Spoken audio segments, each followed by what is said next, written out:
Okay, now the next step here is really trying to sand this thing. The varnish really needs to come off, and that way we can have a good coat of primer, a good coat of paint.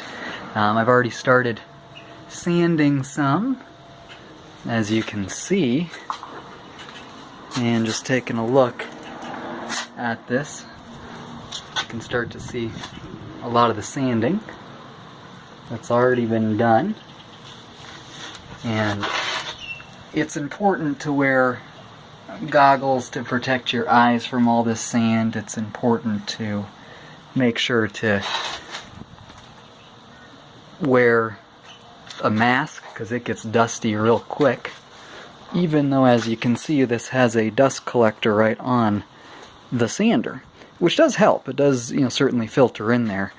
But after we're done sanding a section, then I go over it with a shop vac to get as much as I can, and eventually I will go ahead and clean it out even more. But I wanted to show you how the sander works. This is a circular hand sander, and again it has a little bag to collect the dust. It's just got a knob right on the front, a button to start and stop it.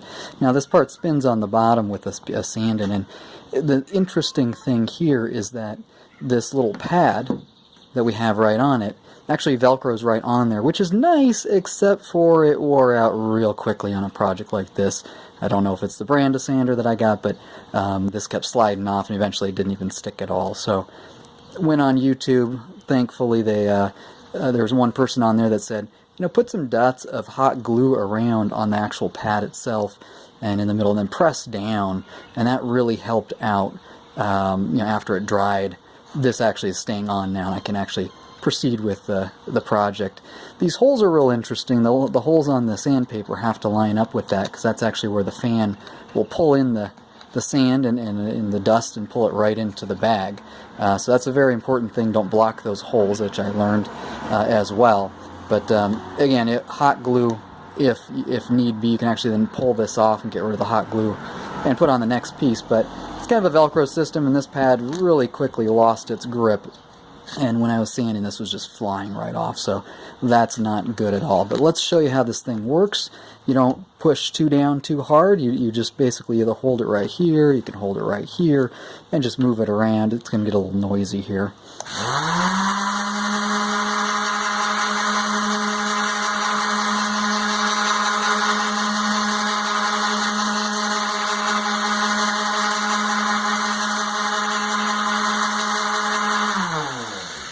And again, the goal here is just to get rid of the varnish, and that way we can actually put a good coat of primer that'll stick, and then the paint will stick to the primer.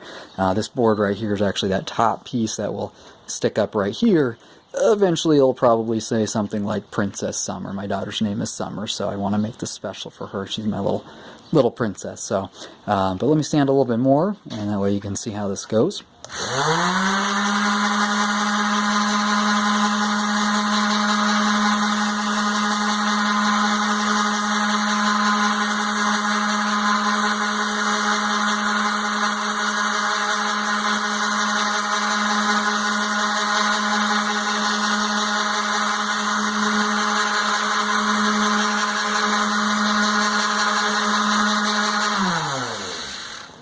Up until this project, I did everything with a little sanding block, a little hand sander, but this thing, for a project this size, there's no way I would sand this whole thing by hand. But you can see here clearly how there's the old varnish, the old nice sealant on there, and you get over here into the area I've sanded.